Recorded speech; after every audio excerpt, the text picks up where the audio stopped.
that YouTube is really slightly behind, but yes, it's been sorted by the technical team. Great. So thank you to everyone who has joined us today for this dialogue. The theme is Youth and SDG 8, Decent Work and Economic Growth. And today we have amazing panelists from Kaya, Fuzu, National Youth Council, and House of Procurement. So I'll just let them introduce themselves, and then we'll dive into the panel discussion. My name is Mercy Mutana, Youth Director at Sub-Saharan International Model United Nations. We are a simulation here in Nairobi for Sub-Saharan Africa delegates that come from Sub-Saharan countries here in Africa, and even international delegates, where we simulate general assemblies of the United Nations, whereby youths come together, prepare on different topics, the different global solutions they want to solve, write resolutions, debate them, and actually practice diplomacy, whereby as an ambassador or delegation, you lobby and do the whole process of writing resolutions, coming up with research, presenting your resolution, lobbying other delegates to vote for you, and at every session of the assembly, each selected resolution is debated, amendments may be made, some laid on table, and the best usually do get a majority vote, and those ones do pass for implementation. So first up, we have Ms. Juliet Owino, Ms. Mudhoni Madenge, Mr. Ladu John, and Mr. Bernard Odete. So Ms. Juliet, you could start us with the introduction. Good morning once again, and thank you for having me here, Mercy, right? Yes, my name is Juliet Owino. I am the head of research and policy at the National Youth Council. National Youth Council is a state agency under the State Department for Youth, which is under the Ministry of ICT, Innovation and Youth Affairs. It came into being from the National Youth Council Act of 2009, which has since been revised in 2014 as the official voice of the youth. So in being the voice of the youth, we work with like-minded individuals and organizations. This is in the private sector, government agencies, just so that the youth voice is heard. Youth voice is heard when they're empowered, when they're included. And this is what we lobby for. And in lobbying and working with these organizations, we conduct research in the areas of youth matters, because we believe that research is what is going to enable us plan even for the future. Research is, when you have evidence, then we can plan better. So we thrive on research, and this is what we use to inform our programs at the National Youth Council, and as well in inform government policy. We also advocate. This is where we support and recommend youth initiatives, and we work with the different organizations doing youth work, because we realize that we cannot do this on our own. We also register and coordinate youth affairs and activities. And recently we've been able to come up with the Code of Conduct for Youth Workers and regulations, which should be guiding the youth space. These ones, once ready, of course, we'll be able to share, and all of us can be able to give their opinion on it. So in a nutshell, that is National Youth Council. We thrive in working with partners as well, because we know we cannot do this on our own. And so I even look forward to partnering with all of us after this, just so that we can be able to empower the youth and include them. Thank you so much. You're welcome. Definitely today we do have youth organizations present. We have one on call who says he's from Samburu County. So maybe if you do ever visit, you'll definitely be able to touch base. We do have Council of African Youth Advocates present. Fuzu, that is an amazing recruitment firm that is great on youth professional development, and House of Procurement present. So Mr. Ladu, you may introduce yourself.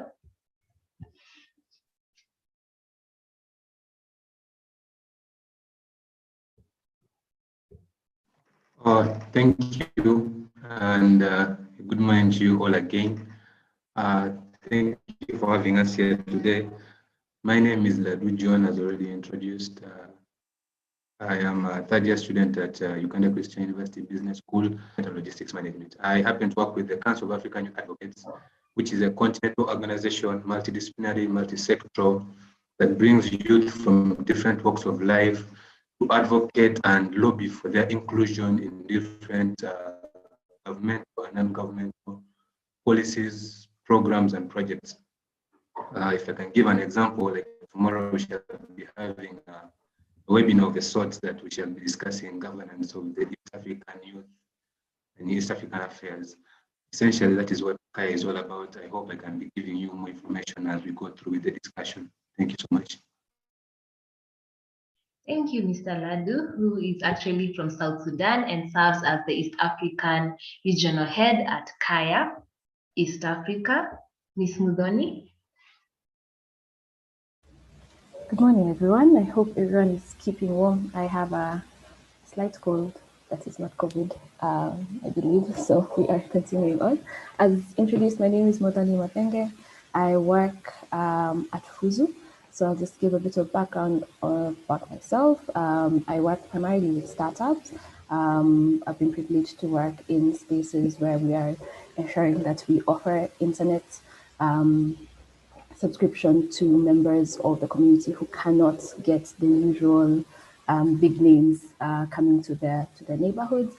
So ensuring that every single person in Africa gets internet provision. But then currently my assignment is at FUZU, ensuring that all employers who come onto the platform are matched to the right candidate.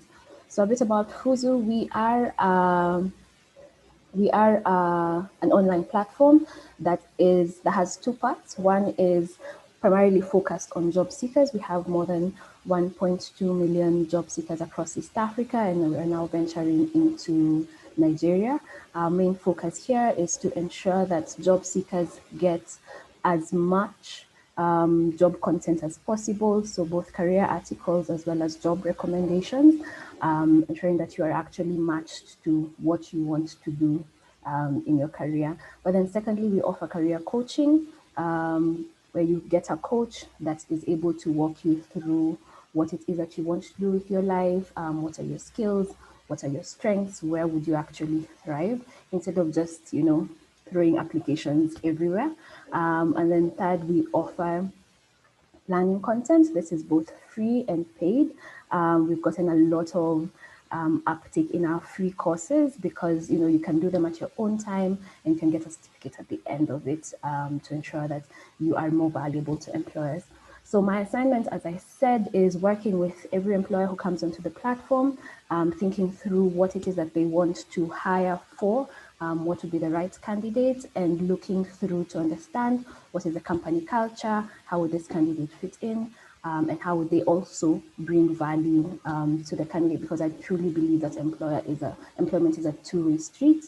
You get something from the employer in terms of growth, in terms of upskilling yourself, but also in terms of a salary, and also the employer gets your time, your experience, and your value. Thank you.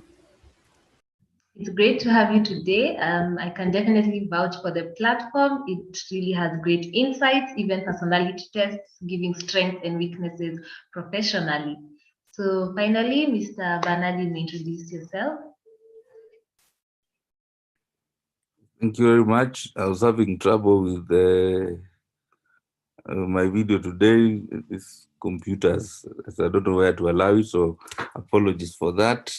My name is Bernard Odote. I'm a director at House of Procurement and Rentco Africa. Our business is focused on supply chain management, supply chain finance, equipment, machinery financing, dedicated logistics, and manufacturing support. We work with organizations both in public and private sector, and we are able to support large organizations. Mostly we do B2B. We are currently focusing on doing SMEs to be able to avail funds for them. Some of the things that we do are in the supermarkets you go into. So some of the trolleys you push are our trolleys. Some vehicles the police use are ours. Some material we consume potentially are ours. So that's how we structure the whole supply chain for the business that we do. Thank you very much. Thank you to our panelists for making time this morning, and to all the participants and attendees. Welcome to this morning's dialogue tackling youths and SDG 8, decent work and economic growth. And considering that the theme of our year is youth engagements during this COVID-19 pandemic, so we have been holding a series of virtual webinars, and this is the fourth one, tackling SDG 8. The first one for the year tackled gender equality, and we are glad to have professionals here who can guide us on today's questions. So to those who are on the Zoom call or on live on Facebook, feel free to type in the chat your questions, and we'll definitely ask them at the end. So we'll start with the panel discussion, and first up is the question of, drawing from your professional experience, what do you think the pandemic has changed in terms of work culture and organization operations? I think everyone knows that with staying at home, we've had to go virtual, but really, they say that we will not really go back to normal after this. So what are these likely permanent or advancements that have been brought by the pandemic based on your experience? Mudhoni, I think you'd like to go first. I can see you ready. Thank you. Earlier this year, FUSU released a report on the future of work. We surveyed over 6,000 both employers as well as employees to get a good understanding of where we are 1 year into the pandemic. I think we released it on the eve of the pandemic, the first corona case, getting to Kenya. And we wanted to understand what will happen once, first of all, how have we moved, how have we progressed a year in, but then secondly, what are we seeing as what will happen this year?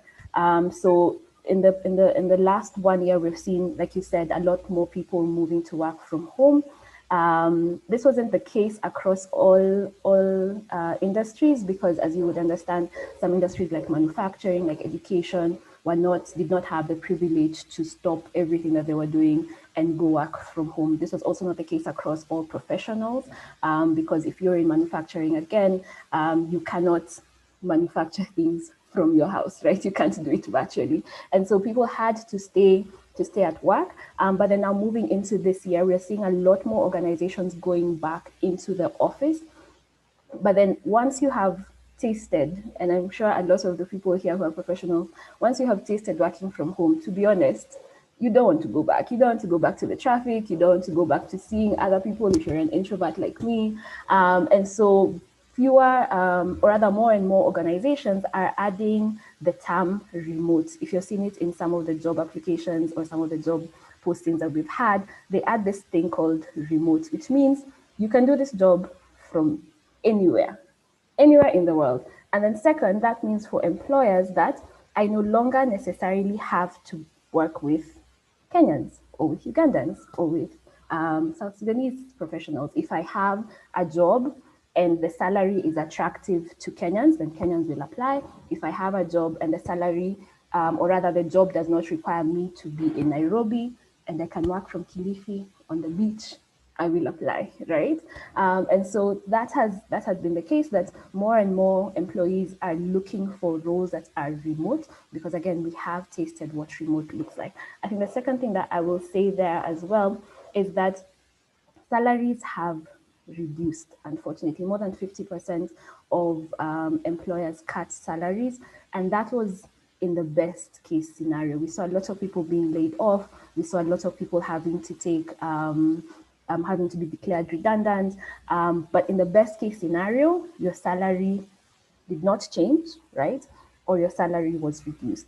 We're not seeing more reductions in salaries this year, but we're also not seeing people going back to the salaries that they had in the past. I think the last thing that I would like to mention is this digital tsunami, where more than 65% of African employers took to the digital space to ensure that there is more productivity across their organizations, to ensure that there is also more visibility, so that you can trust that when I am working from home, I am not just waking up at 10 a.m. and doing 5, 2, 3 things and then watching Netflix the rest of the time, right?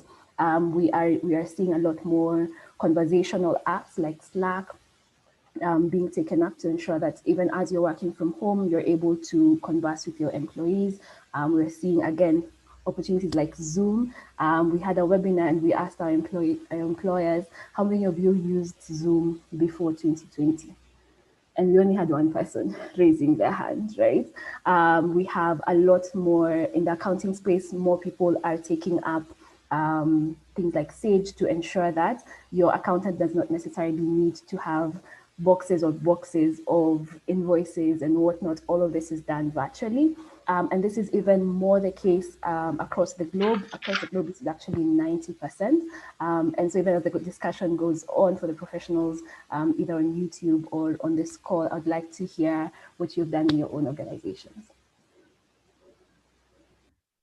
Well, I think I would answer for SAIMUN. We usually hold a one-week conference at the United Nations Nairobi office physically. So 2020, we held it virtually, and 2021, come July, it shall also be virtual. And even this dialogue, all the dialogues have been virtual. It would have been nice to host all of you physically. Mr. Odeta, you may share from your experience. What do you think the pandemic has changed? For me, I think the pandemic gave people, and because this is a youth forum, an opportunity to do a lot of self-improvement. Somehow you had a bit of time in your hand, because now there's no traffic going to work and coming back. So you gained some hours that I think for those people who took advantage, improved themselves. I also know there were, of course, salary reduction, but interesting enough, for Kenya, for example, any motorbike you see in the road, 40% of those motorbikes are owned by women, including women who are youth. And that was a way of having passive income. So when salary reduced, and because you could pay, because motorbikes are financed, and since I'm in financing, it's 300 shillings a day that you pay the financier, 300 to 600. And they will earn 1,000 to 2,000 net every day. So if she was earning 100,000 and that went to 50, then all of a sudden she's at 80,000. And if she was financing 3 bikes, she's even earning more than she was earning before. So I look at it as an opportunity for youth to see what impact they can make for the organizations. I always challenge that, what are you bringing to the table? When there's a crisis, that's when there's the opportunity. So for me, for the youth that I interacted with or that sought advice, was more of self-improve yourself, see where the world is going and be impactful. What I can advise now, see how you can generate passive income. And finally, is which industries or functions became important. So I'm a supply chain person, so I'm going to be biased that supply chain became very important. Finance is very important. IT people, all of a sudden, they used just to be an organization of 3,000 people, used to have some 5 IT guys. Now they became all of a sudden very important. Salespeople and how they interact with their customers became important. So when you're a youth, if you look at it that way, then you say, what solution can I bring here in going to next year?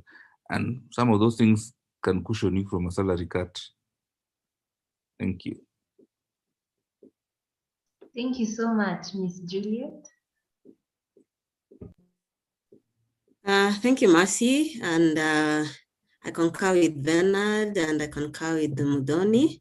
The sentiments are quite in order. I think we all agree that with the pandemic, we had to have a shift in mindset because the normal was interrupted. And it just meant that we've got now to think and think fast, just so that we're able to fit into this space. So on top of what my colleagues have said, I think there was a steep shift, technology. All of a sudden, even organizations that were not probably, looking towards the technological side had to probably now take that angle to be relevant, because again, we all know that this came at a time that no one expected, and it only meant that you had to be fast to ensure that you're still relevant. Otherwise, it only means that if you don't go fast in this, then your relevance is compromised at this point. And that's true because in that we realize that there are so many free courses as young people, and not only young people, even the older generation. We realize there are so many free courses that we've been taking for granted. And as Bernard said, of course, there was time in people's hands, and those who are able to access them have been able to improve themselves. So I think the truth is we've accepted that work doesn't have to be necessarily done in the office. So as long as you can perform, as long as you meet your targets, as long as you have your laptop at home, then that means that work can be done anywhere.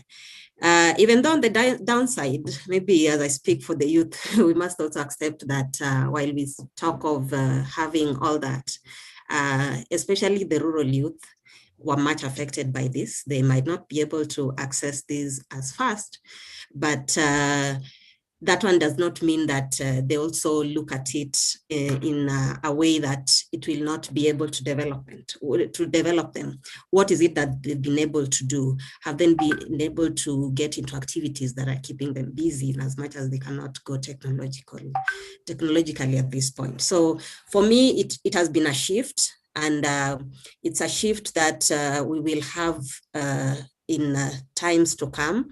And we should just brace ourselves, because even though Mudhoni is an introvert, I am an extrovert. And sometimes I hate jam, yes, but I think it will be important just to meet up once in a while, just so that we check on one another. I might not be having credit today, but I could see you. So it's a shift. It's a shift that we've got to take it as it comes, and just appreciate that at this point in time, we are here, and we'll be able to move in no time if we embrace it positively. Thank you. Great insight. So Mr. Odete does have another meeting and may have to leave the call. So I'll give him a chance to share his insight before he leaves. Mr. Odete. Thank you very much, Mercy. I think for me, so the question about the future and the youth, for me, it's just self-improve, self-discipline, exceed the targets, always aim for 150%, sacrifice from any distraction. I mean, youth, we face the same things. I'm lucky I joined an organization through a graduate management program, and it's probably the easiest way for youth to go through to senior management. But through that journey, I discovered that I could excel. So by the time I was stopping, sort of call it formal employment, I was probably second in command in that department at 27. And for me, it's just commitment to excellence, commitment to what matters, which is numbers, self-improve. LinkedIn has free courses all over the place. Engage people like Mudhoni closely. A lot of people ask me for jobs. I say, are you engaging some recruitment firms? Can they help you on CVs? Can they target for you graduate programs, graduate internship? Be very deliberate in what you're doing and what you want to achieve, and sacrifice everything towards it. So if your ear is telling you go left and what you want to achieve is in the center, stay at the center. This delayed gratification is the best. Thank you very much. And bye.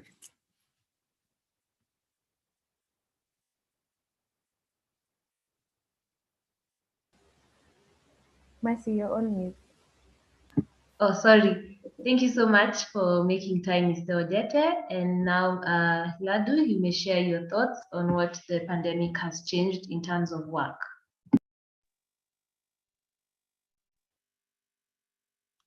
Thank you so much. Definitely, the pandemic has come with both a positive and negative. It all depends on how you want to see it. You can see the glass half full or see the glass half empty. But I will first have to agree with the other panelists.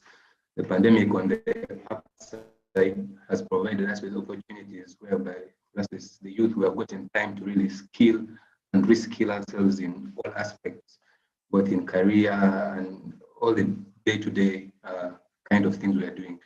If an example I may give is that of us at Fire, the senior management team got a chance to work with the International Trade Center for free, and they gave us this courses that we kept on doing on different topics and different issues that we kept on doing, and this give you a certificate at the end of the course. In a way, just improving your knowledge, improving your skills, getting better at what you're doing, and so forth and so on. It has also come together, it has brought new careers. We've seen new careers blossoming, we've seen new inventions, we've seen new industries coming to the space that were not yet seen before COVID, and that is kind of a positive thing for those that are in those industries, for those that are in those areas. And then, of course, on the downside of the glass being half empty, we've seen massive retrenchment and the kind of job losses we have seen. People have lost livelihoods we have not seen in a long time. And sorry, we can't hear you well. We have seen also Ladu, we can't hear you. shift to change in organizational design. I may give an example. Perhaps you can try getting off video. We see whether that will help. Ladu, we are unable to hear you clearly. Maybe switch off your video. You see if it will help improve audio. Okay, I think we've lost him. Sorry. Okay.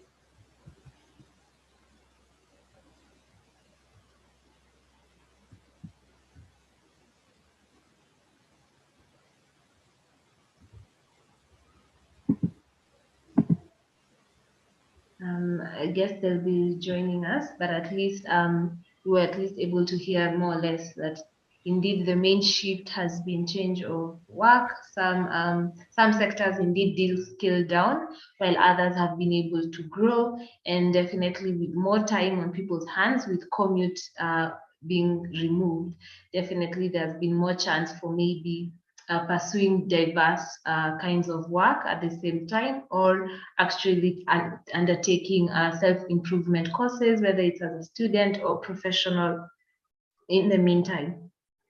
So I think we can go into the second question as we wait for the others to log in again.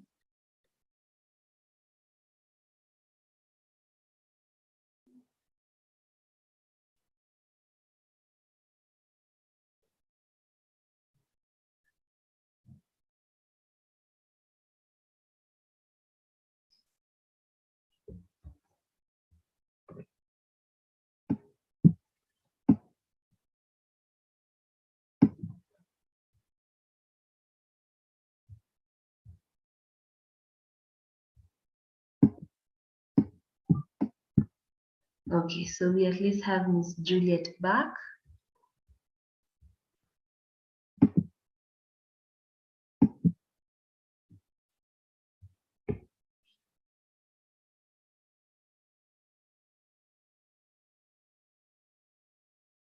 Okay, so I'll give them a minute to rejoin.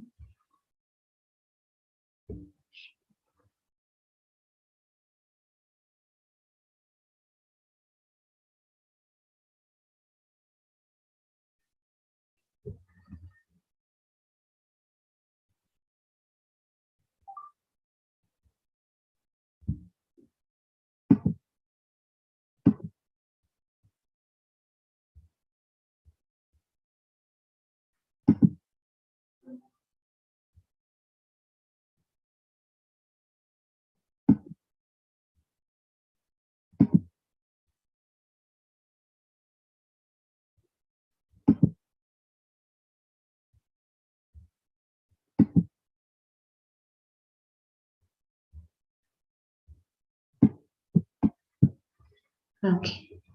So the second question would be, we've tackled the shifts. So what new opportunities do you think post the pandemic would be there for youth? Ms. Mudoni, you may go first. I think, as Bernard said, there are quite a number of opportunities. And one of the things that a friend of mine encouraged me is to take every single opportunity that falls on your lap, right? I think a lot of us weigh opportunities, and if you're an overthinker like me, you think it through for like 2 weeks, and then by the time the 2 weeks are over, the opportunity has already gone, right? So ensuring that you take up every single opportunity that is in front of you. A lot of employers stopped hiring from outside of the organization and started looking inward, meaning that they were looking to upskill the professionals that were already in their organization. And so if you are an intern and you are showing promise in a certain direction, your HR manager or even your department lead would come to you and tell you, we have an opportunity here. It doesn't come with a salary increase, but do you think this is something that you can do, right? And instead of thinking, oh, I'm not getting a salary increase, or what is going to happen, take the opportunity. I cannot stress this enough. There are a lot of opportunities that don't look like the traditional opportunities that probably our parents talked to us about, but those then lead into these new careers that we did not learn in school that are just being formed left, right, and center, right? So that's one. I think the second thing is there is a lot more free time. A recent study showed that Kenyans in Nairobi spend 3 hours in traffic every single day commuting to work. If you're working from home, that time has been given back to you, and now it is up to you, in the full Kenyan spirit of being a hustler, getting a side hustle, right? Ensuring that you're putting those 3 hours to good use, and not just sleeping till 8 a.m., logging into your morning meeting at 8 a.m. and then working till 5, and then again going to Netflix. I think I'm giving Netflix a lot of advertisements today. So ensuring that you are able to grow yourself, you're able to take up another job if you can, given that it's remote and it's paid. There are lots more pay to work opportunities that are now coming up, the likes of Upwork, the likes of GitHub. These are things that you can take good use of. And then the third thing is looking to grow then where you are. I think a lot of us think that the grass is always greener on the other side, but now the other side is not inviting you. They are not asking to hire. So what are you doing where you are? How are you growing within the opportunity that you have currently? Thank you. Ms. Juliet, what do you think are the opportunities post this pandemic? And maybe as we hopefully get to see recovery of the economy? Thank you, Marcy. As Mudoni has put it correctly, and as John said, it depends on how you want to look at this, because we all agree it came in at a time that disruptions were caused and people lost their jobs. But then I know in this season also there's been more innovations actually among the youth. And they're trying to come up with apps, just to try and solve different problems here and there, because then if an app can be able to work, then it means that these youth can be able to earn their living, and at the same time, the other person on the other side is able to get a service that he or she would wish. So I know for sure this season has been a season that some people have put into very good use, and there's been many innovations. And it's been also a season that people have even been with their families. We always want to talk about work all the time, but we forget that the family is where you come from. It is in this season that people have reconnected, and even for youth, considering the definition of youth, up to 35, I know there are people who are already married, there are people who are, who are still at home, but this season has given people opportunity just to reconnect with their families. The jam beat has reduced, so you've got to stay home. And even if you didn't want it, then you've got to, foster these relationships. Yeah, so for me, it's been a season that people have been connecting. It's been a season that people have gotten the side hustles. It's been a season that the innovations have come through.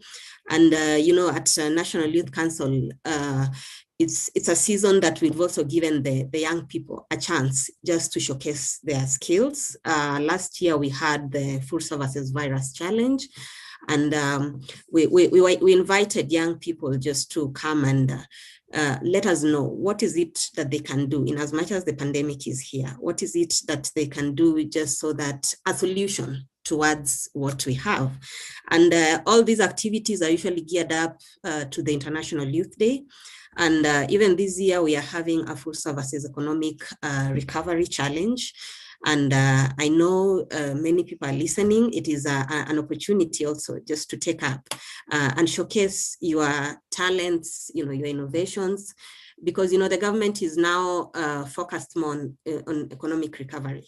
And it means that any activity that will be geared towards economic recovery is something that will be looked at with insight. So we are having that challenge, and it is a challenge to the young people just to come up with, ways that we can go about in economic recovery, because that is what the government is working for. Yeah, so that's it from my side. The developments, we've seen the telecommunication sector more developed as well. And it's been a season that, as Bernard said, they were highly sought, so that they're able to help us with the connectivity, and all that pertains communications. Yes, thank you. Ladu?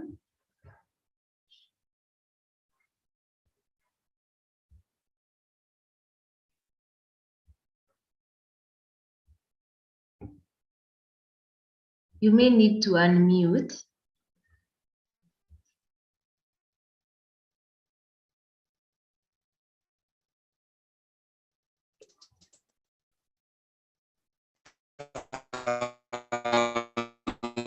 Thank you. Your audio is breaking. Maybe try switching off video.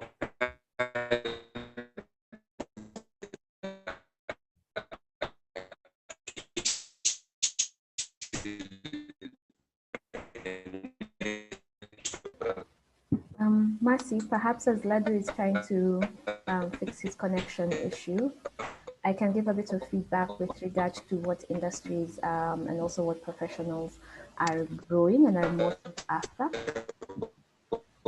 Yes. Okay. So as I said in the beginning, we did our Future of Talent report, and one of the things that we were looking at is how has COVID-19 affected the workforce in different industries. And the reason why I bring it up is because this is a key indicator as to what industries are growing, depending on how much more they're hiring or how much more they are cutting their workforce, as well as which industries are not. And so we saw the restaurant and hospitality industry, the supply chain, cutting their workforce a lot more as compared to then the energy sector, the finance sector, the professional services sector. The NGO work still continued, albeit with a bit less funding from donors. But then the industry that really, really grew were tech, meaning us being called the Silicon Savannah ensures also that we have a lot more jobs in the tech space, more so in Nairobi and our environs. We saw a lot more growth in the e-commerce sector, and so apps that were hailing cabs or hailing motorcycles or hailing deliveries as well really, really grew. One of our clients, which is Jumia, truly grew their workforce and employed a lot more border riders because there was a lot more demand for delivery services. And so if I was a young person right now, to be honest, what I would be looking into is these industries, meaning tech, e-commerce, finance, and banking, the energy sector, as well as other professional services.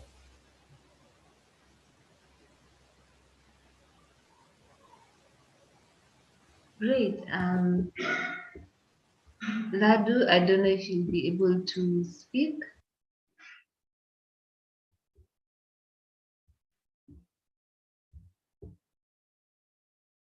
You may share your thoughts on opportunity pandemic. I don't know if you're able to hear me. Yes, now you're clear. Are you able to hear me? I'm having network issues, really, I don't understand. But as already mentioned, as this pandemic, there are a couple of opportunities that youth can really engage in by ourselves, to reskill ourselves, to of what we don't know and what we know already. I can give an example of Uganda. We are currently in our second lockdown, which is even more biting than the first lockdown. Students are now being given the opportunity. There are different online courses, as Mr. already mentioned. LinkedIn is having courses here and there that people can take the chance and the opportunity to really learn from. Secondly, we can seize this opportunity that has come along with the pandemic to do more productive and innovative and provide innovative solutions to our economies that are still trying to recover. If I can give an example, there's a guy from Ghana, it's called, I think, in hand basin, that has a detector and an alarm that if you don't wash your hand for 20 seconds, the SOPs that the World Health Organization has already put in place. And then lastly, I think as entrepreneurs and as youth, we should be looking forward to be part of the AFCTA as the procession has already started. So as youth, we should really try to learn what the AFCTA is all about, how it can be beneficial to all of us, and really take part in it. That's my points from that end. Thank you, Mercy.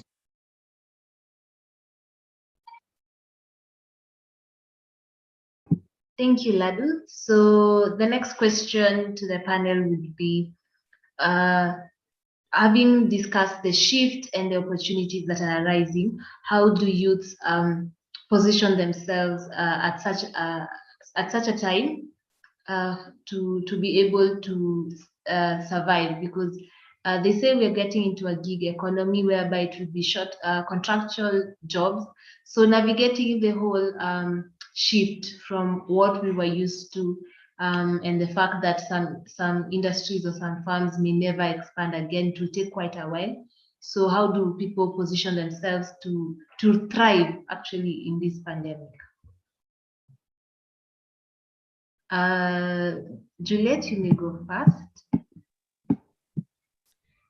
Thank you, Mercy. I think from the discussions, it's very clear that as youth, we must now be very flexible. Flexible in the sense that you can be asked to work anytime on anything. And so that one means, as we had said earlier, enrich yourself on how to probably carry out these kinds of jobs. And by being flexible here, I mean, while we say working from home has probably been advantageous, it only means that you can work longer hours. I know people stretch even up to around 8 p.m. I know because of online meetings, because you are expected to perform, you can be asked to do a task even at 9 p.m. And I think this calls for flexibility so much from the youth. Because as we realize, we are the most affected lot in this pandemic here. Most of us are just finishing school and would want to engage, and these jobs are not there. And what do we do then?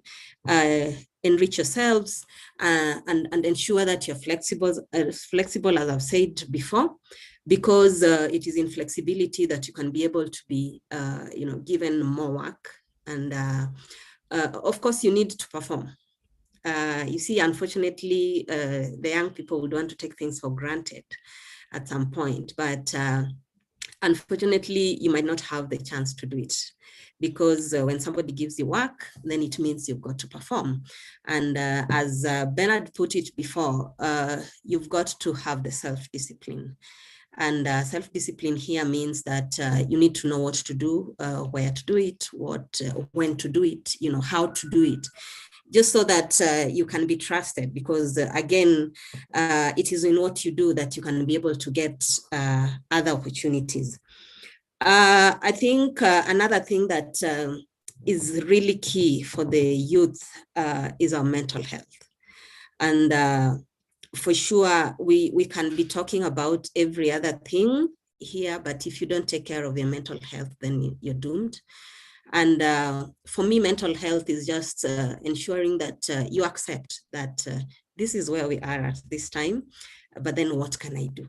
Ensure that you're probably keeping yourself busy, because again, idleness can lead to thoughts and can make you get into vices that you would probably look into later and wonder why. The statistics show that it is in this season that drugs are being consumed so much, and the people consuming the drugs are the youth. And this one just shows that we are either idle or we have not accepted that we are in this situation, because some of us were laid off and we cannot be able to get, probably something to do. I mean, when there is no jobs, we've got to try and be entrepreneurs. And that is why I call for flexibility. You will probably ask why I have to talk about, entrepreneurial skills and all. The government has provided affirmative funds. And these affirmative funds are geared towards empowering the youth. And whenever we don't make use of them, then it means that they are taken back to Treasury. They'll be reallocated, And I know we could talk about bureaucracies here and there, but I would also want to know how many people have tried, what have been the bottlenecks, where are you? Just so that we try and help. So it calls for a lot of flexibility. It calls for a lot of getting busy. The people who are able to do business with government, we have AGPO, which is access to government procurement opportunities. 30% of these opportunities have been set aside for youth, women, and people with disability. So we need to take up. There are opportunities and empowerment initiatives that the government has put out there, especially in this season of the pandemic. And we need to, at any given time, just go and just get these opportunities. You see, unfortunately, there are very many opportunities that I've come to learn about, and maybe I would say in this season, which we've not been able to tap into. So as National Youth Council, we also strive to post these opportunities on our social media pages, just so that youth can be able to get them. So you can also subscribe to our social media pages, because then maybe you can see an opportunity there. Mudoni from Fuzu is here.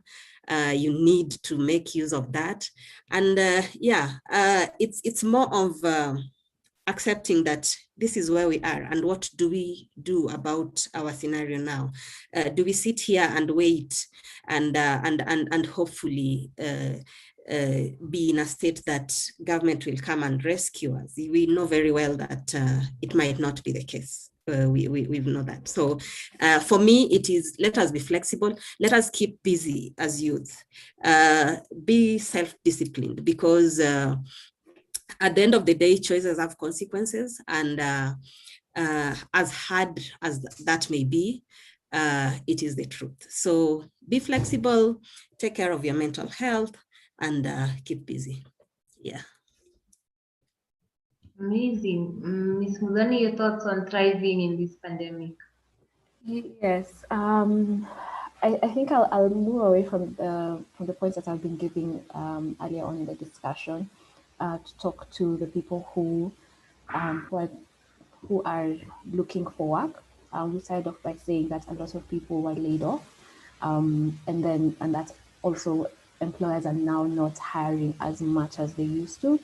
Our report showed that hiring will probably go back to pre-pandemic levels once, as Kenya, we have at least 40% of the population vaccinated, and that is not in our hands, right? But then I think Ms. Juliet would have a better understanding of what the unemployment rates are right now. I think the last time I checked it was around 40%, which was perhaps was an understatement, perhaps it was an overstatement, I'm not sure. But even if we put it at 33%, then that shows that 1 out of 3 Kenyans are unemployed. 1 out of 3 Kenyans of working age are unemployed, right? And so if I look at my friends, 1 out of 3 of them is unemployed, which is a very staggering statistic, right?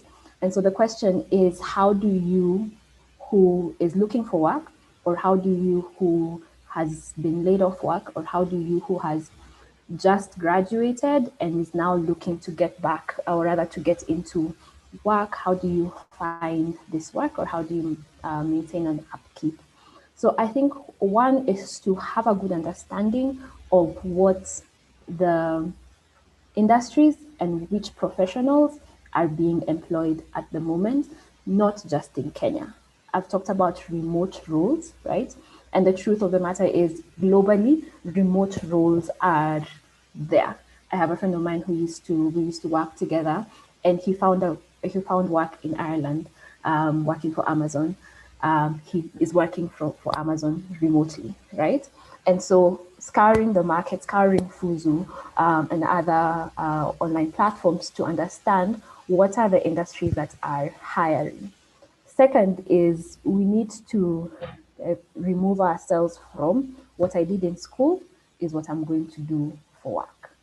The truth of the matter is very few of us who are in the professional space are actually doing what we did in school. Very, very few of us. I would challenge you to actually talk to people in your space who are working.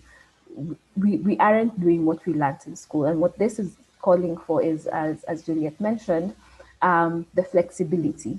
If you get an opportunity, the mentality that you need to have is, I can learn, right? Because there is something called onboarding. And onboarding is myself as a hiring manager. I literally take you through, quote unquote, a course for 2, 3, 4 weeks to teach you how to do this job. And all I am looking for is that you have the attitude and the capacity to learn, right? I don't care what you did. I really don't care what you did. I just care that in this space, you can learn and you can give me what I'm looking for. I think the third thing, which will appeal to a lot of us, is in most of these industries, we have done the same thing over and over and over again. And right now, what hiring managers are looking for is someone who can help them do things faster and do things more effectively, right? And we need to not look at it as I am giving a lot to my employer when I create these innovations or when I find a process that works faster. Instead, we need to look at it as my CV. I can now write that I helped this organization move from, so for instance, in my CV, I say that I helped an organization move from a turnover time of solving support tickets by 50%. And so we were taking 48 hours to resolve a client's complaint. We now started taking 24 hours. By the time I was leaving the organization, we started taking 6 hours, right? That is value to the organization, but most importantly, that makes me more employable to a prospective employer, right? Because employers are looking at what value can I bring. I think the last thing that I would say is, I don't know how many of us have an entrepreneurial bone, but I do know that a lot of us have a skill that we can sell, right? And entrepreneurship has stopped being, I have a shop in town, right? It has started being, I have a skill that I can sell to you. And so it's important to think through, what skill do I have? And to be honest, your skill can be that you are a fantastic cleaner, right? I think Juliet and Bernard would attest to the fact that it is very hard, very, very hard to find a fantastic cleaner who you don't have to keep on looking to see, have you done this correctly, right? So it could be that you're a fantastic cleaner. Now, how do you professionalize your service so that I am not just calling up a person that I was recommended to, who comes, does a shoddy job, and then leaves? How do you professionalize your service? Do you have you registered yourself as a business, right? Do you have clear terms of service that these are the things that I will do in your house. This is how much each of them charges. This is the final amount. Here is your invoice, right? And personally, I would love someone who comes to my house. I don't have to look behind them to see, have you done it correctly? And I just have to pay a bill at the end of the day and I'm done, right? Let us think about, what skills do we have?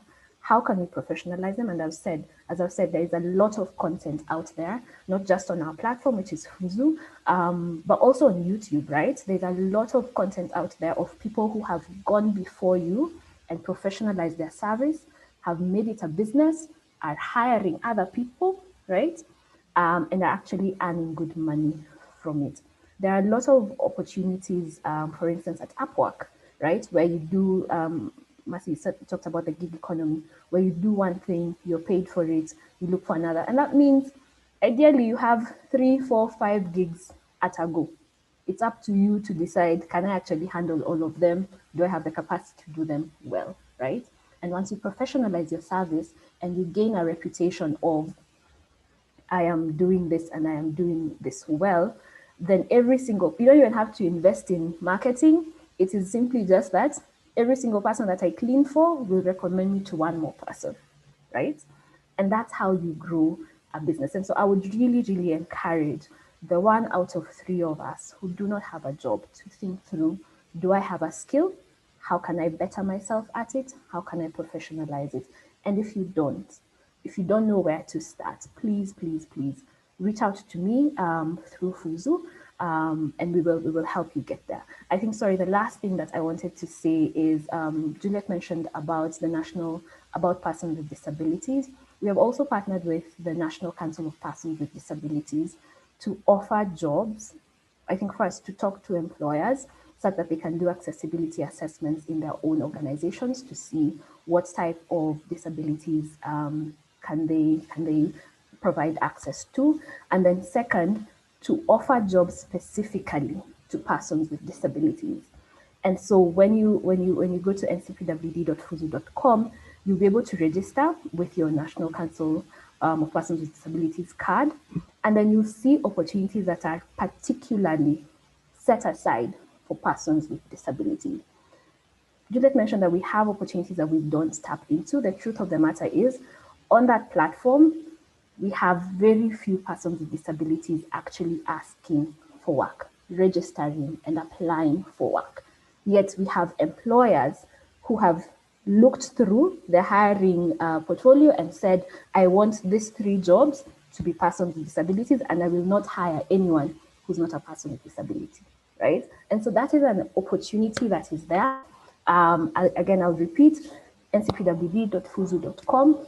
Please, please go there, register and start applying. I think the other sad thing that I've noted, even when talking with those employers, is PWDs and also people who have stayed out of work for a while are very shy in applying for jobs that are not entry level.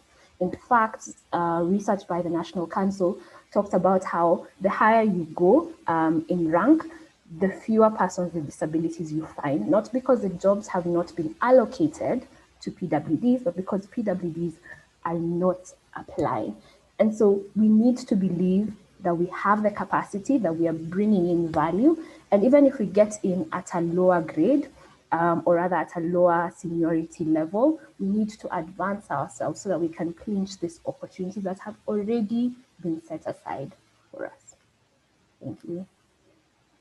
Thank you so much. You have shared amazing insight, and I actually want to engage you further from what you've talked about on the insight as a recruitment firm.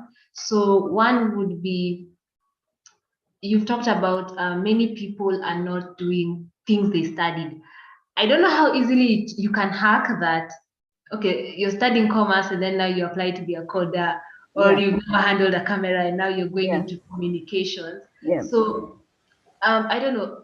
Every time I sit or when we're engaging or concerning unemployment, the question that has a new question that's popping up is that, so 33% are unemployed, but within that 33%, how many are even employable? Yeah. So, So I so think from your two experience, things. One, employers are looking for personality fit, and that is why at Fuzu we do personality testing immediately you get onto the platform to see, fine, you did not study sales. The truth of the matter is nobody studied sales. There is no course called selling in campus, right? But every single industry requires salespeople, right? And so what are the skills that are required? That you have a good product knowledge, that you are expressive. You're not like me, who's an introvert. You're expressive and you actually enjoy spending time with people, that you can come up with solutions. That if the client is telling you, I need a laptop and I need a laptop to do my thesis, you're not looking to sell them best in class laptop. You understand that they probably don't have, they're a student, they don't have the money for a best in class laptop, they just need to do their thesis. And so you won't oversell them, you will look at what their pain points are and you will sell them on just that, right? And that fourthly, you are empathetic. And these are all skill sets, or rather these are all personality traits that we all have ingrained in us that make you a better fit for a different role. So that's one. Second is an aptitude test, right? And so what people, or rather what employers are looking for is, what is your problem solving ability? And so we test for critical thinking and logic, right? And these are, I think I've seen a couple of comments on our socials talking about how we're tired of doing this test. But the truth of the matter is, employers don't know you, right? And so they don't have the confidence unless they see a test result giving them a bit more confidence, right?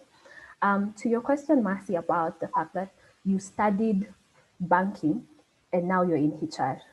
I can tell you for free, I have so many HR friends who studied banking and now they're in HR. I studied communication, I work for a HR firm, right? As I said, when you have those two things, that you are a personality fit, that you're a problem solver, you can fit in anywhere. There are very few professionals or other professions that require the skill that you learned in school. I'll talk about medicine, law, and a couple of other things. The rest of them, if you want to get into finance and fintech, the fintech industry is really, really growing in Kenya. If you want to get into finance, there are courses that you can take even after you have fulfilled your degree obligation, right? It's very simple. You just need an interest. You follow some people on YouTube who can guide you, or join Fuzu and get career coaching, and then you'll be guided towards what you need to do. But then there are other careers that require very low risk, or rather, it's a very low barrier of entry, right? Such that all you need to do is apply for the role. If you have the personality profile for it, and if you have the right attitude and you can be a problem solver, the people in that industry will work with you to grow you. In 2010, around that time, the banking industry stopped hiring for people who have done banking. They just started hiring for anybody who has a degree, right? We don't care what you did. If you did criminology, if you did archaeology, we don't care. We will teach you what we want you to do, because what we want you to do was not taught to you in school, right? And I don't know whether there's any educator on watching us. And so I will not go into what our education system looks like. But the truth of the matter is, You can grow into anything. You talked about coding, and we have kids who are in class 3, grade 3, I think they're called now, who are coding, right? We have schools like Moringa schools and Akira Chicks who are teaching you how to code. We have mentorship programs such as Kamilimu that are working with you to ensure that you can code. And the truth of the matter is, developers, software developers that are of Kenyan origin are the most sought after in Africa. Most sought after in Africa. And you can teach yourself how to code, let alone joining a course. You can teach yourself JavaScript, Python. You can do that for yourself. Just follow someone on YouTube, right? And so it is really, really important that we understand that what we did in school is not a sentence, right? If I have a passion for music, I didn't need to study music. It would be nice if I did.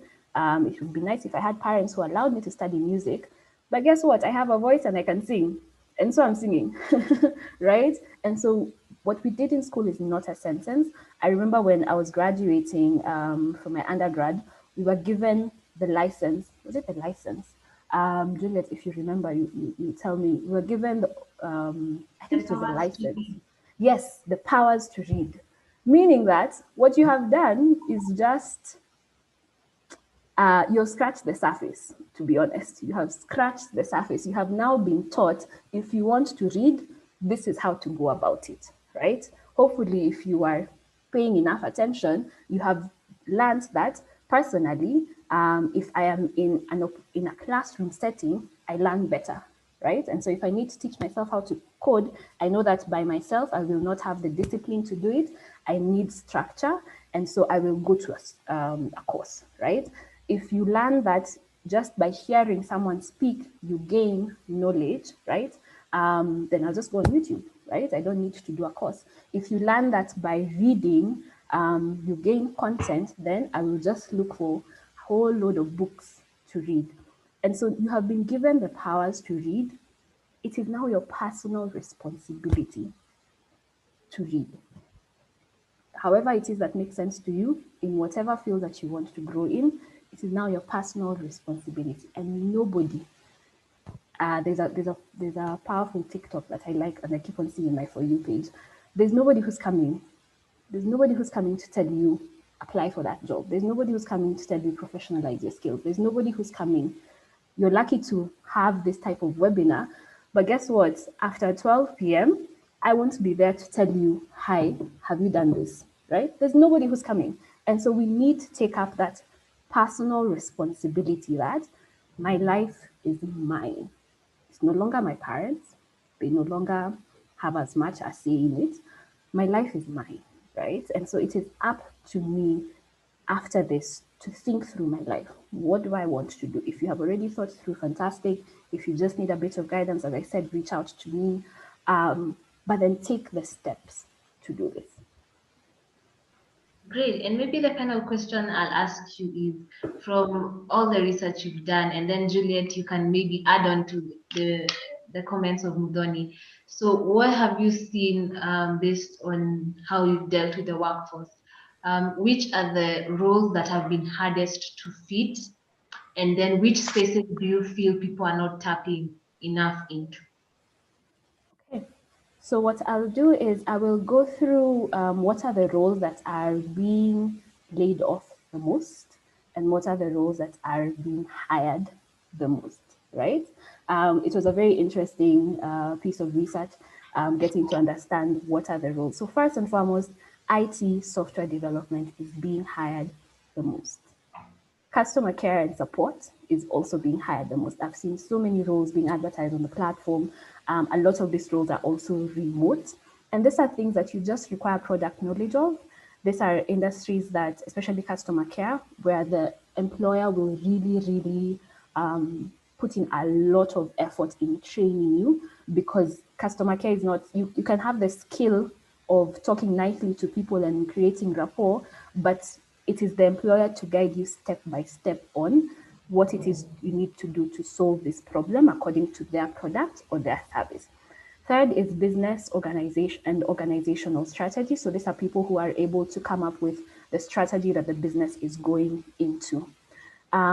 Fourth is finance and accounting. And I think the reason as to why this grew was because of the microfinance industry, where we were seeing a lot of people, like Bernard said, a lot of people now wanting to have a bit of financial assistance in order for them to grow themselves, especially given the pay cuts.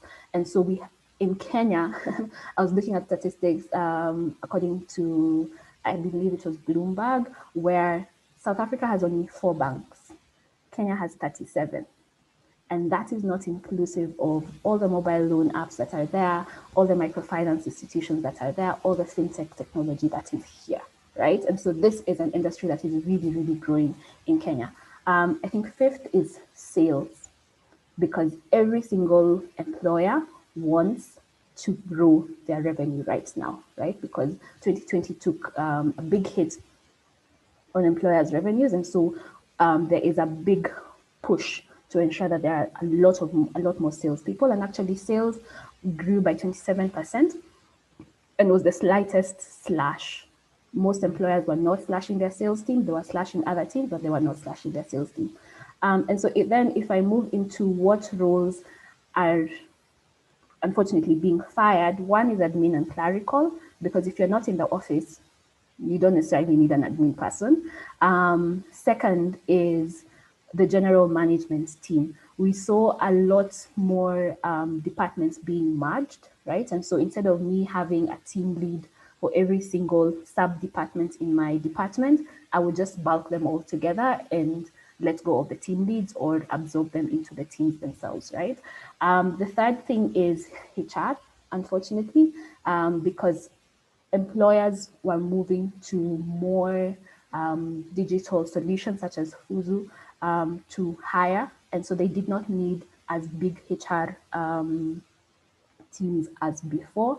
And then the last one is legal, and I think I'll just also bulk that into finance, because again, you did not need, if you were taking up a solution such as Sage, for instance, you don't need 3, 4, 5 people in your accounting department. You only need 1, right? Because the solution takes care of everything else. And so I think when it comes to, I'll speak a bit more about tech, because this is a fantastic opportunity, with Kenya being the Silicon Savannah, as I said, with Kenyan developers being the most sought after in Africa. This is an opportunity that you can get into. I remember there was a time on the platform we had 20 dev roles, and it was so hard to fill for those dev roles. We actually, in the HR space, are now starting to find tech recruiters, meaning recruiters who specifically specialize in recruiting for tech roles, because it is so hard to find them. And a lot, as I said, 65% of organizations are going digital. And so this is an industry that is there, that is booming. If you're an introvert like myself who can just stick to a computer for 10, 15, 20 hours in a day, this is something that would be perfect for you. You can learn this online. You can learn this by yourself. Please, please, please look into this. Thank you so much, Ms. Juliet, your thoughts, and then Ladu, you may join in as we talk about thriving in this pandemic.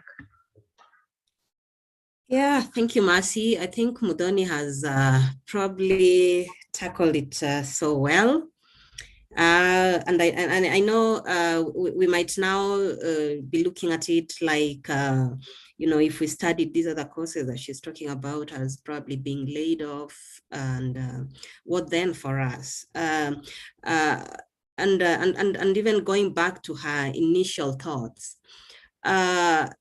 in as much as we were talking about change, being flexible, and even doing something that you've not probably studied, I must say that even whatever you have studied, if you don't take personal initiative to develop yourself, then you remain where you are, you know.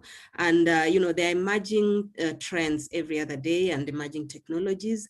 It is upon you just to go out and just get to know what is there for you, and what it is that you can use to develop yourself. So in as much as all this is happening, there is still hope.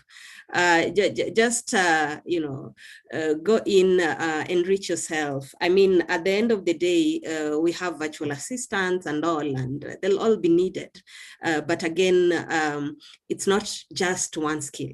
They would want somebody who can do 1 to 3 things. And therefore, if you are this person who has more than one skill, then you're better off than somebody who has one skill. So for me, employment is something that we all will want to be in. But the sad truth is that we all can't be in there. So for me, I'll be that person who will still encourage the youth to go into entrepreneurship. As Mudhoni put it, it's not cut out for everyone. But why don't you try? Just try and see whether it works out. It might not work out in one area, but that does not mean that you lose hope. Personally, I think I have done so much business. I've tried so much and I've failed so much.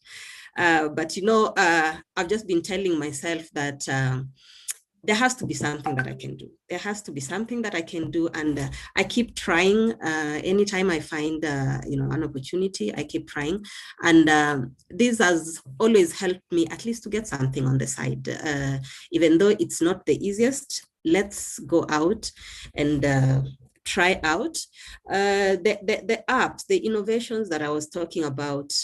We are being told about, you know, IT and software development and all that. That is also entrepreneurship in itself.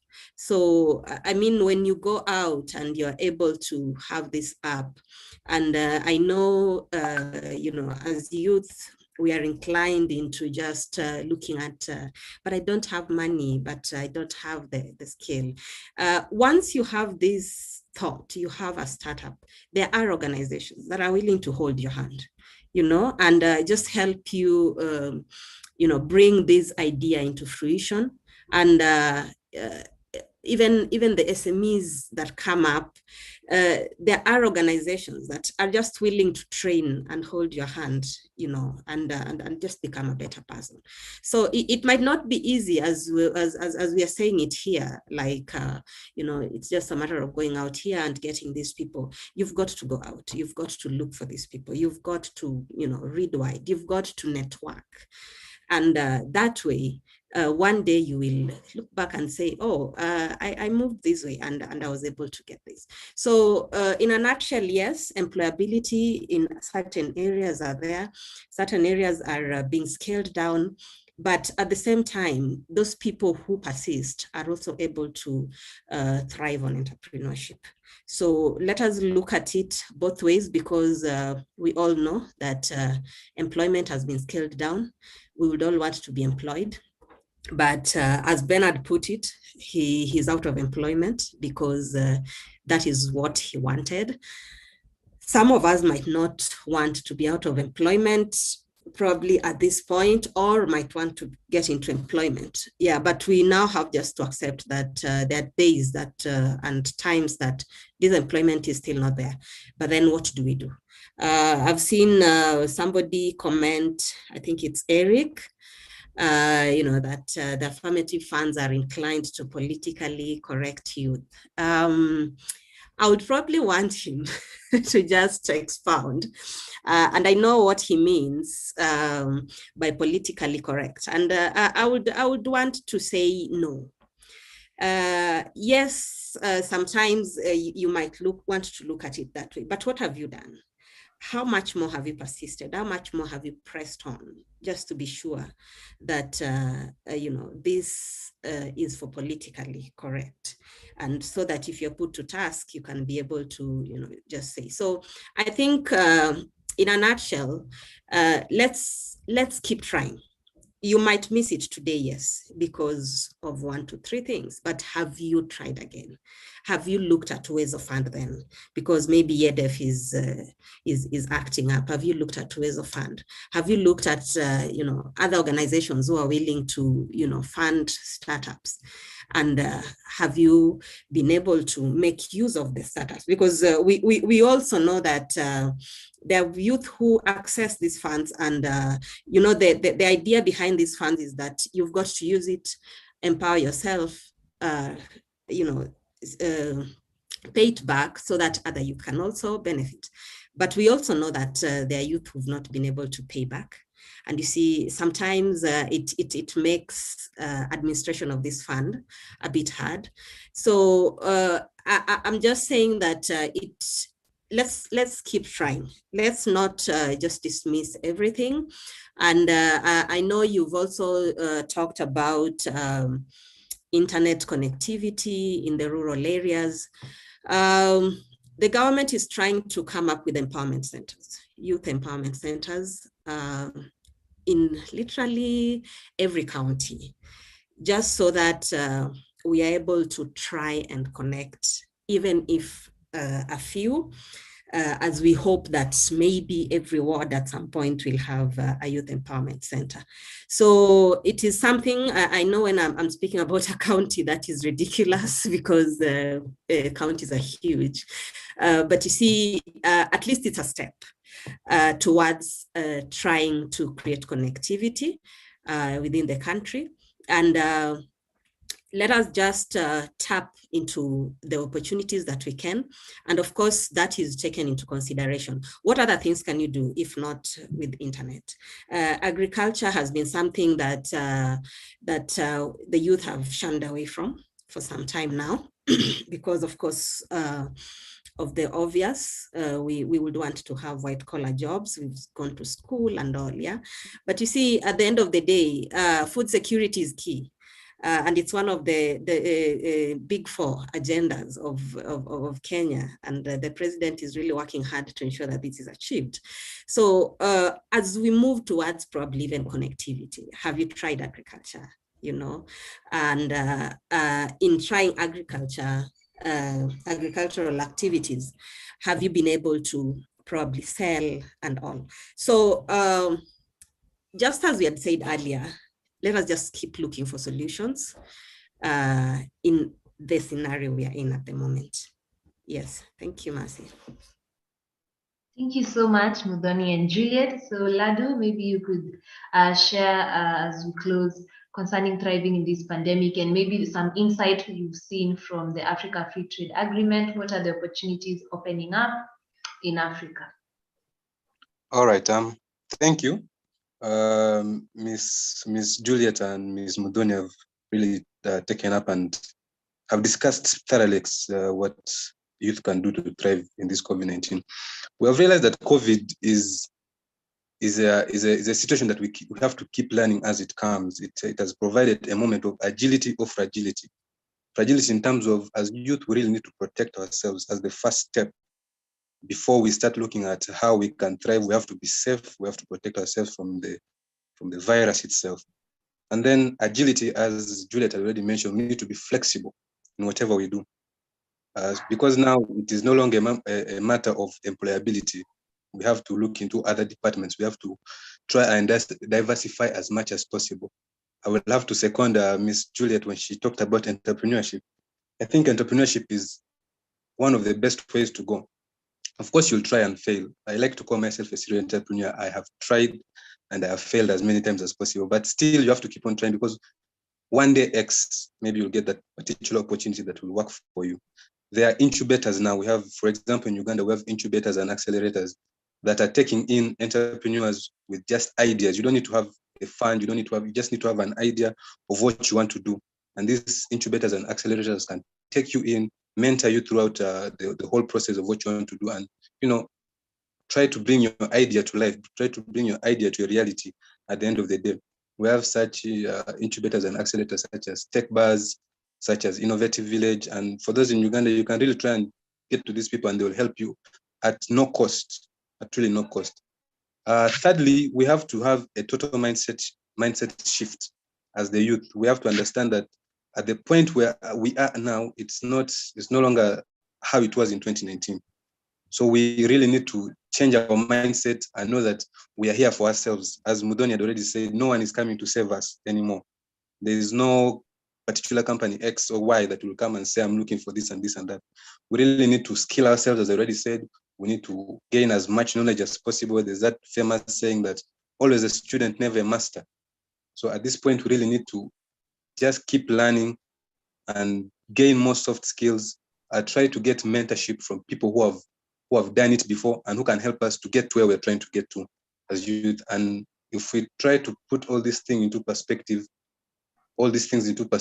then I think we shall be able to achieve what we're trying to achieve, and we shall be able to thrive within the pandemic and when the pandemic gets to go, because it surely has to go. To your second question about insights on the African Continental Free Trade Area. The African Continental Free Trade Area, if I may just explain to people who don't know what it is an agreement that has been signed by all the 54 African states, not 55. Eritrea has not yet signed.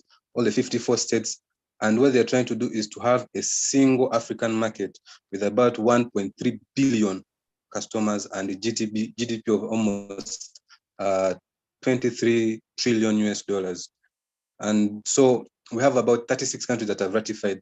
Ratifying means that you have agreed and you are now ready for this agreement to take place within your territories.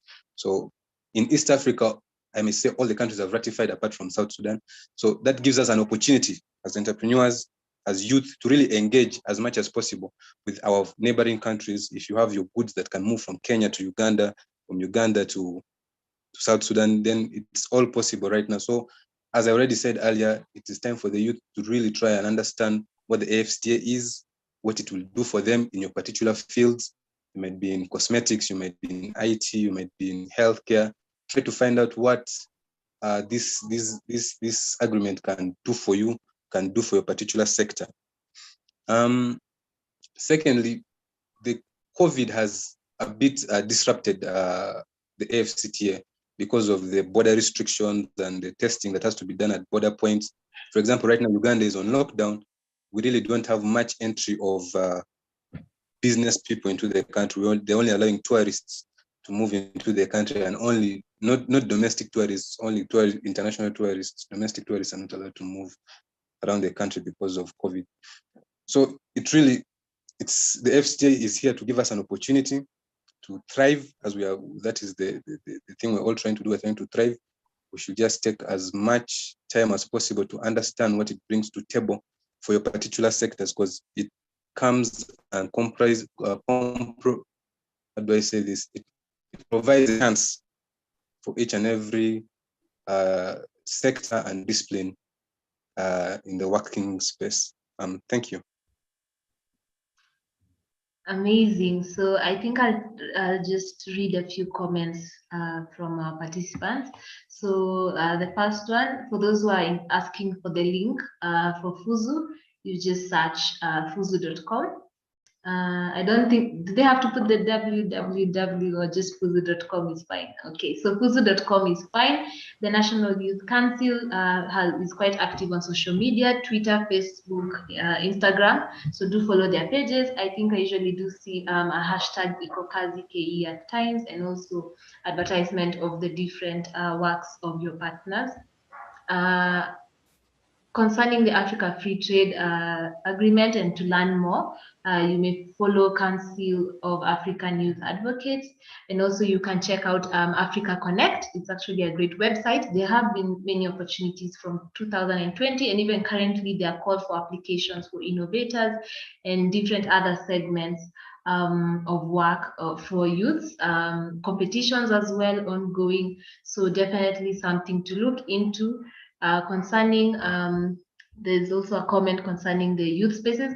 I want to believe the regional, we may not have reached county level, but I want to believe that youth centers, at least in the former province headquarters. I think I've seen NYC at Embu, Mombasa, Nairobi, Kisumu, Eldoret opening centers. So definitely maybe you may check out to the nearest former provincial headquarters. That's maybe where you can get a center. Yes, definitely also for those, for any persons with disability, Fuzu has many opportunities, and there is a call for as many to sign up so as to tap into the different opportunities that are specifically for persons with disabilities. That would be NCP WD, landingfuzu.com. If they also just search ncpwd.fuzu.com, they'll be able to log in. Great. So from the comments so far, indeed, it has been an insightful discussion. Being media is it's been quite a chance of refocusing also and just getting that jump start to keep pressing on. You said we'll return to normal, maybe 40% vaccination. So that pretty much means we might be just halfway or a third of the journey. Juliet, what percent are we at? Are we even at 10%? Wow. Even 5%. 1 million doses versus 30 million, almost 30 million adults. I guess we're really quite far. So indeed, it's just a matter of adapting for one to be able to thrive. So I'll give you all a chance to give your closing remarks, and then we may bring this great dialogue to an end. Mudhoni, you may go first.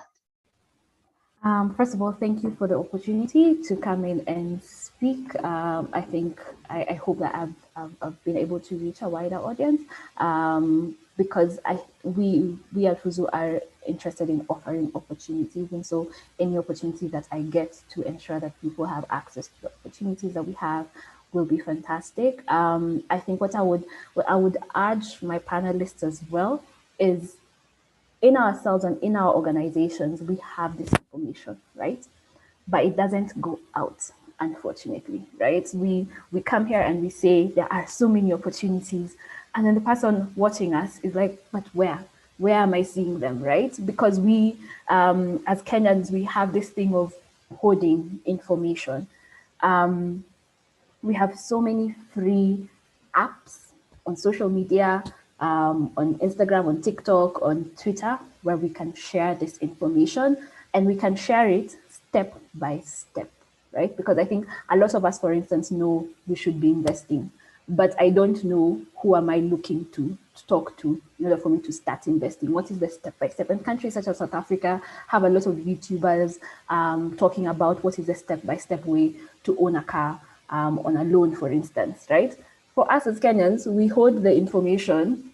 I don't know why. So if we could assign, I like being very practical, if we could assign one person in our organization who is a fantastic content creator to take advantage of these free apps, Lado in your organization, Juliet in your organization, just one person who can be making step-by-step videos and posting them either on YouTube, which is free, on Instagram, which is free, on Twitter, on TikTok, which are all free, so that people can know, even as they're following us on social media, they can come across content that is practical for them.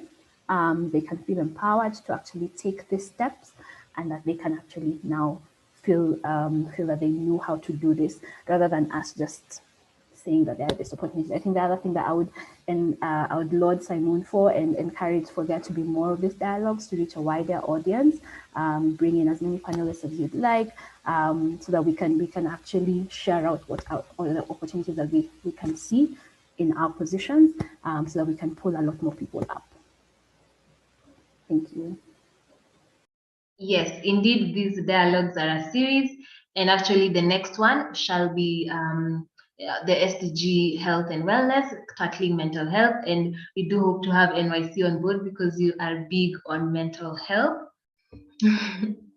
So yes, we do intend to cover all the SDGs in the long run, and yeah, we do look forward to having different panelists, different professionals from government, the civil society, non-profit, business, diverse people who can bring more to the conversation.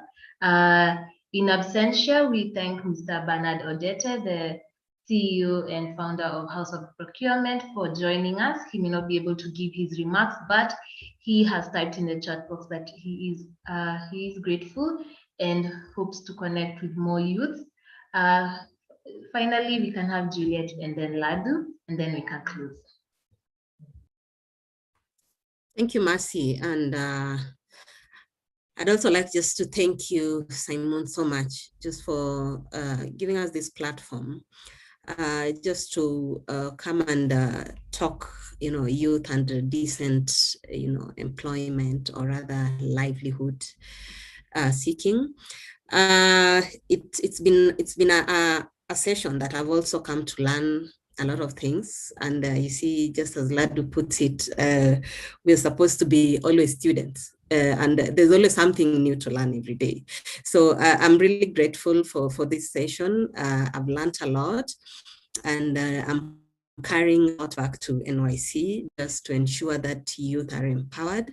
As Mudoni put it, yes, we have this information, and sometimes we might not be having all of it. And so we also request that whenever you have information that you think can be able to help the youth, link up with us, and we are able to put it out there. We try to do this on our social media pages, as Mercy put it.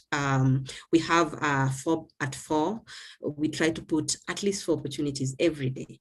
And whenever an opportunity also comes up, we throw it in there. So look out for social media pages, subscribe, and take advantage if you qualify. For graduates in Kenya, we have the PSC internship, which you also need to take advantage of. I know it might not be able to take all of us, but it's an opportunity that has come in at a time like this. So please take advantage. For the entrepreneurs who could be in the agricultural sector, there is a program called Youth Enable Program from the Ministry of Agriculture. The other day, the president launched back the 4K clubs. I don't know how many of us remember that. Yes, so the Youth Enable Program is meant to just skill the youth who are interested in agribusiness. And sure, if you're able to probably look into this and probably sign up, you might just be among the few who could be able to get this service. Of course, as NYC, we come up also with the challenges, like I spoke of the Food Services Economic Challenge. If you look at our social media pages, you're able to get all that detail. If you would like to plug in, please do. We'd like to be those people who will be able to say that we empowered youth at some point. Yes, and there's also KYOP. For it trains and for those entrepreneurs who could have business ideas which could be able to employ other people. You could just get a grant from the government. And these are things that unfortunately they are there in websites, and until we look for them. So for me, I would say, let us go out. Mudoni says that we should probably put a step-by-step. We can do that.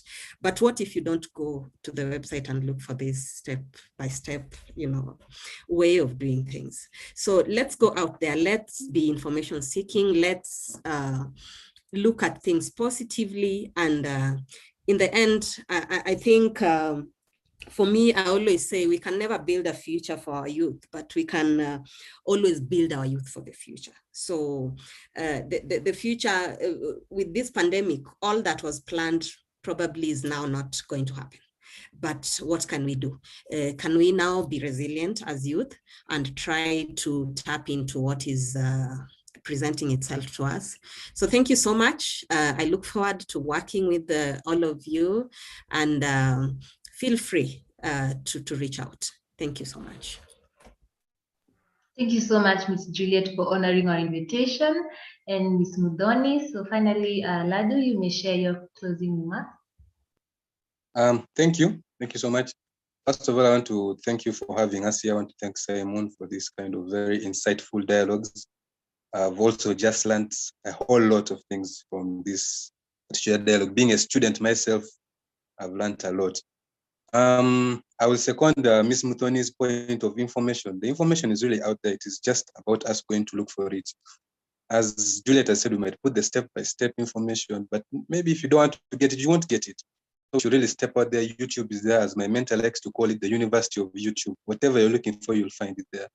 If you're looking for how to open a door, you'll find someone who's giving you a step-by-step on how to open a door. And also on that very point of information, maybe if I put across, the Council of African Youth Advocates tomorrow will be holding a dialogue, dubbed the East African Dialogue, where we shall be discussing youth in governance, the inclusion of the East African youth, and bringing them to the decision-making table as our topic of discussion tomorrow. We shall have panelists from NYC, we shall have some panelists from Somalia, we have a guy from Tanzania, a lady from Uganda, and myself, I'll be moderating the whole event. So I welcome you all. Maybe Mercy will share the flyers and the links for all of you, maybe to come and learn a thing or two from what we shall be discussing tomorrow. Otherwise, I'm glad that I was on board. I'm glad for the opportunity SAIMUN has given us to learn and also to give out what we have. Yeah, and that's all. Thank you so much. Thank you so much. Yes, indeed. They may follow the socials, Council of African Youth Advocates, Kaya, and representing Kenya, we'll have one of our youth advisory board members, Ms. Angel Mbuthia. We do look forward to that tomorrow, 3 p.m. East African time, for those who can make it as well. And definitely, indeed, follow FUZU, follow the National Youth Council, follow House of Procurement. And indeed, my takeaway has been that this we are really in the information age where you can learn anything, work anywhere. So indeed, there's a lot of research and self-positioning. And yes, we can only hope for the best and keep hope alive in this pandemic as we strive to thrive. So at this juncture, I'd like to thank all our participants for joining us, even those who will rewatch later. Thank you so much for taking time to be with us. And we do look forward to seeing you again in the many more future dialogues. Also, finally, as this is the final dialogue for this USG term, Under Secretary General Secretariat term, we will be having the next engagement as our annual conference, which is the annual SAIMUN conference. It shall be taking place from July 22nd. From July 22nd, do go to our website, www.saimun.net. For those who may not have registered yet, it's open to anyone who is in high school or university, as well as independent participants can register as long as you have a national ID or passport. We also welcome international delegates from Africa and around the world. So again, thank you so much to everyone for joining us, and thank you to all our avid followers. Do keep engaging with us. Feel free to inbox us for any further inquiries and partner relations items. So at this time, I think I'll just close the meeting, and indeed do enjoy the rest of your Saturday. To our panelists, thank you so much for making time. We have learned a lot. So much insight today. Okay, indeed. Thank you, Mercy. Bye, everyone. Thank you, everyone. Have a nice Saturday. See you tomorrow.